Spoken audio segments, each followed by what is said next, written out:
জনগণের পয়সা দিয়ে আমার নামের নাই কোনো দরকার। খাজনার চেয়ে বাজনা বড়। এই জাতীয় সংসদে একই সাথে আমরা আরো 50 জন সংসদ সদস্যকে পেয়েছি সংরক্ষিত আসনে। আমরা তাদেরকে প্রথম দিনে অভিনন্দিত করেছি। আমরা একসাথে সবাই মিলেই দেশটা করতে চাই। কিন্তু আমরা লক্ষ্য করলাম বিরোধী দলের এমপিরা যে সমস্ত আসনে আছেন সেখানে সরকারি দলের সংরক্ষিত আসনের সদস্যদেরকে অধিকতর দায়িত্ব দেওয়া হয়েছে। এইটা কি আমি বুঝলাম। আমাদের সাথে তো কোনো আলোচনা করা হয়নি। অবশ্যই তারা ভূমিকা পালন করবেন, তাদের ক্ষেত্র থাকতে হবে। তারা এক একজন 6টা করে আসনের প্রপোর্শনেটলি এসেছেন, 6 জায়গার তারা প্রতিনিধিত্ব করবেন, কোনো সমস্যা নেই। সেটা তো একটা আলাপ আলোচনার ভিত্তিতে হতে পারত। আমাদেরকে আমাদের প্রাপ্যের বেশি তো আর আসন দেওয়া হয়নি।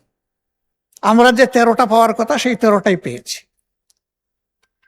আমাদের আসনগুলোতে এই 13 জনকে যদি আমরা কাজে লাগাই, আমাদের সমন্বয় সহযোগিতাটা হবে ওয়ান্ডারফুল। এখানে কোনো কনফ্লিক্ট হবে না, ফ্রিকশন হবে না।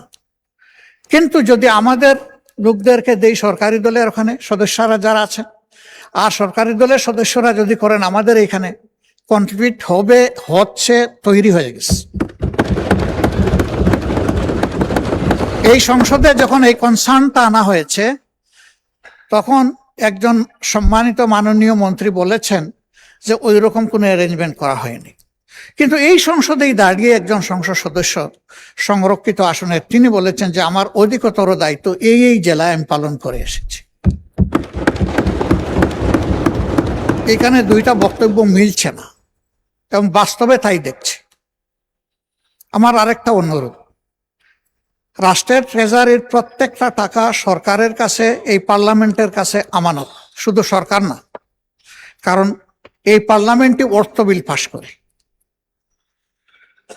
এই যে বিভিন্ন জায়গায় ছোট্ট খাটো স্থাপনা হলেও উদ্বোধন করে একটা স্টোন বসাতে হবে। খাজনার চেয়ে বাজনা বড়। এই স্টোন বসাতে গিয়ে একটা পয়সা তো খরচ হয়, এটা একটা কথা। আরেকটা হলো যে এখানে টানাটানি শুরু হয়, কার নাম থাকবে আগে, কার নাম থাকবে না, এগুলা নিয়ে। পয়সাটা জনগণের, আমার নামের দরকারটা কি? এই স্টোন না হলে কি? আর যদি দিতে হয় তাইলে উদ্বোধন এত তারিখ, এই রাস্তা, এই পুল, এই কালভার্ট, এটা বলে আমরা শেষ করতে পারি। এই সমস্ত নামের হাসর কি হয় সে তো চোখের সামনে দেখতেছি।